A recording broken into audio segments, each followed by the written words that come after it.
Hey, it's Leela Fagan, the writer behind Memoirs of a Black Girl, Little Chocolate Brown and the Beat of Her Day, Poetry of a Black Girl, written by myself, but before I was married to Leela Jefferson, and Lali in the Enchanted River. I figured I would get on video this time and read one of my recent articles over at Memoirs of a Black Girl, the blog, and it's entitled Same Woman, Different Crown, Part 1, Why I Call My Wigs Hats. Let me get a little closer. So, when OG and I reconnected in 2008, we began courting long distance in 2009. And every time he saw me, I looked different. New hair, new vibe, same woman. At the time, it felt casual, almost accidental, but looking back now, I realize it wasn't. It wasn't just style. It was about identity and motion. Long distance love has a way of magnifying presence. When you don't see someone every day, every reunion becomes a reintroduction. And somehow, without planning it, I became someone who never arrived the same way twice. Fast forward through marriage, children, faith, deadlines, neurodivergent parenting, and the quiet rhythm of grown life. The pattern never left. OG doesn't ask anymore if I change my hair. He already knows.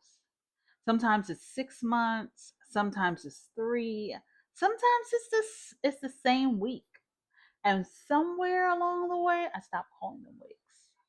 I started calling them hats because wigs felt too small, a word of for what they represented: shoes, handbags, jewelry, hats, choices, expression, mood, language, not disguise, not insecurity, not performance, freedom. When I tried the 30-inch bust down for the first time, a style OG never seen before, at least on me, it wasn't just a new look. It was a reminder I'm still becoming. Hair as an identity language. For Black women, hair has always been more than hair.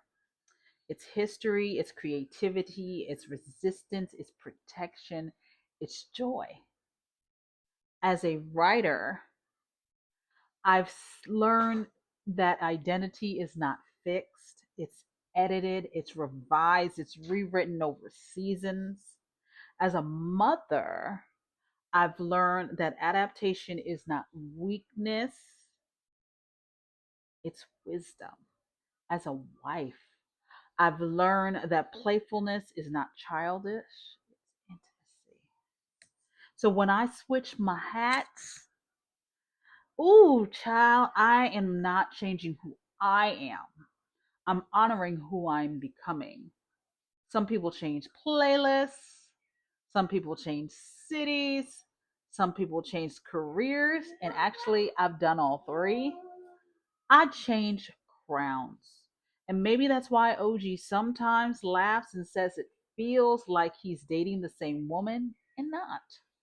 Because he is.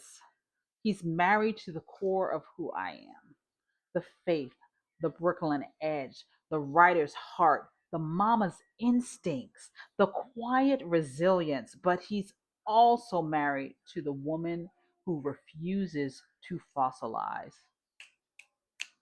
Same woman, different crown.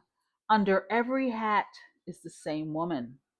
Rooted, evolving, faith filled, creative, still learning herself. That hair changes, that crown shifts, the silhouettes evolve, but the core remains. So, yes, I call wigs hats because hats are not disguises, they're declarations. And maybe identity isn't about choosing one version of yourself and staying there forever. Maybe it's about giving yourself permission to become again and again. Same woman, different crown. To be continued.